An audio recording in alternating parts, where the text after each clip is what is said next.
ফুল ফুটে বাগানে, প্রেম হয় গোপনে, প্রথম প্রেম ভেঙে গেলে সুখ হয় না জীবনে। তো আসলেই এরকমের যে প্রথম যদি কারোর সাথে রিলেশনশিপে যান বা সংসার লাইফে, আসলে আল্লাহ পাক যদি সুখ না রাখে, আপনি যতই চেষ্টা করেন না কেন কখনো সুখ হয় না। আসলে সুখ আল্লাহ লেখছেন লেখেন নাই, আল্লাহই ভালো জানেন। তবে আমাদের চেষ্টা করা উচিত। আমাদেরকে যারা কষ্ট দেয় প্রতিনিয়ত, আমাদের যারা অবহেলা করে, আমাদের যারা মানুষ বলে মানুষ মনে করে না, আসলে হয় কি যে আমরা মানুষটাই চিনি না। দিন শেষে হয় কি যে সে বেঈমানগুলাই না ভালো থাকে, আমরাই মাঝখান থেকে কষ্ট পাই। তো যে আসলে চলে যায় সে বর্তমান থাকে, হ্যাঁ, আর যে আবার আসে নেক্সট ডে সে অতীত থাকে। আল্লাহ ভালো দিকও দিছেন, খারাপ দিকও দিছেন। আমার জন্য যেটা ভালো আল্লাহ সেটাই রাখছেন, আপনার জন্য যেটা ভালো আল্লাহ সেটাই রাখছেন। তো হয় কি অনেক সময় যে আমরা মনে করি যে আল্লাহ কেন আমাদের এত কষ্ট দিল, আল্লাহ আমাকে কেন এত দুঃখ দিল। আসলে আমি মনে করি যারা ফুল বিক্রি করে তারা কত কষ্টে আছে, যারা রাস্তায় ভিক্ষা করে তারা কত কষ্টে আছে। আসলে মনে হয় যে সেদিক থেকে যদি চিন্তা করি, আলহামদুলিল্লাহ অনেক ভালো আছি। একটা চাকরি করতে পারি, একটা পজিশনে আছি। হ্যাঁ, চাইলে আমরা আসলে অনেকটা অলস, হ্যাঁ, হয় না, অনেকটা অলস। তার কারণে আমরা আরও পিছে আছি।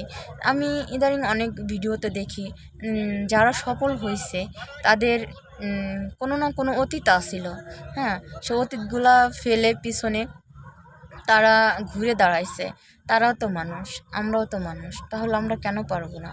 আমাদের মনে এটা সবসময়ের জন্য রাখা উচিত যে যে কষ্ট দেয় সে তো দিয়ে চলেই গেছে। সে আমাকে কষ্ট দিছে বা আপনাকে কষ্ট দিছে, সে যার জন্য আপনাকে বা আমাকে কষ্ট দিয়ে চলে গেছে, সে অন্য কোথাও না কোথাও এর থেকে বেশি কষ্ট তার জন্য আল্লাহ পাক রেখেছে। তা সে এর থেকে বেশি ভোগ করবে। তো সেই সময় হয়তো দেরি হয়ে যাবে। তো এজন্য আমাদের কারোর জন্য মন খারাপ করা, কারোর জন্য কষ্ট পাওয়া, কারোর জন্য ভেঙে পড়া আসলে উচিত না। আমরা তো মানুষ, উঠে দাঁড়াও, ঘুরে দাঁড়াও, কাজ করো, দৌড়তে থাকো। দৌড়তে দৌড়তে পড়ে গেছো, উঠে দাঁড়াও।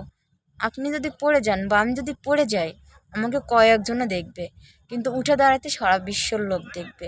তো আমাদের উচিত আমাদের যতটা আছে সম্পূর্ণ দিয়ে আমাদের কাজ করা উচিত, কাজে ফোকাস করা উচিত। দেখেন আপনার সফলতা নিশ্চিত যদি আপনি ঘুম হারাম করতে পারেন, ভোর 5টা বাজে ঘুম থেকে উঠতে পারেন।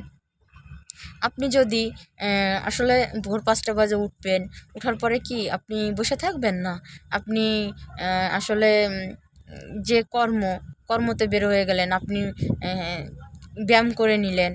তারপরে দেখা যায় যে আপনি বেশি বেশি করে আমাদের ইনকাম করা উচিত। দেখবেন আমরা যারা আগে ছিল, আগের মানুষে বলতেন যে টাকা থাকলে নাকি বাঘের চোখও পাওয়া যায়, হ্যাঁ, কাঠের পুতুল নাকি হাঁ করে। আমি শুনেছি যে টাকা থাকলে কাঠের পুতুলও হাঁ করে। তো এটাই বাস্তব। আপনার কাছে বা আমার কাছে যদি টাকা থাকে, দেখবেন যে কষ্ট দিয়ে চলে গেছে সেই মানুষটাই আফসোস করবে দিন শেষে যে হারারে আল্লাহ আমি কি হারালাম। কিন্তু আপনার আর আফসোস করা লাগবে না, আপনার কয়েক ফোঁটা চোখের পানি পড়বে। হয়তো কয়েকটা দিন আপনি ডিপ্রেশনে চলে যাবেন, হয়তো কয়েকটা দিন আপনার কষ্ট হবে, কিন্তু এই দেখবেন ওর জন্য আল্লাহ সারা জীবন মৃত্যুর আগ পর্যন্ত কষ্ট রেখে রাখছে। প্লাস ও যখন মারা যাবে সবারই বিচার হবে, ওরও হবে আমারও হবে। আমি যদি ওর সাথে অন্যায় করে থাকি আমারও হবে, ও যদি আমার সাথে অন্যায় করে থাকে ওরও হবে। তো ওসব ভাইবে, ওসব চিন্তা করে আমরা কখনো পিছনে পড়ে যাব না। আমরা নিজের কাজ চেষ্টা করব বেশি বেশি করে কাজ করা।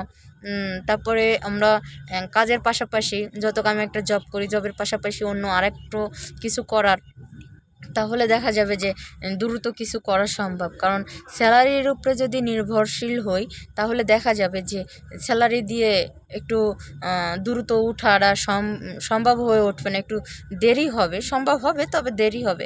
তো আমরা যদি দ্রুত করতে চাই সেক্ষেত্রে আমাদের কী করণীয়? আমাদের চাকরির পাশাপাশি অন্য কোনো চাকরি বা অন্য কোনো কাজ খুঁজে নেওয়া উচিত। কাজ কখনো ছোট করে দেখতে নেই, তো কাজ আমরা কখনো ছোট করে দেখব না। তো যদি ভালো লেগে থাকে অবশ্যই লাইক কমেন্ট শেয়ার করবেন, সাবস্ক্রাইব করবেন, বেল আইকনটা বাজিয়ে দিবেন, আমার সঙ্গেই থাকবেন। আল্লাহ হাফেজ।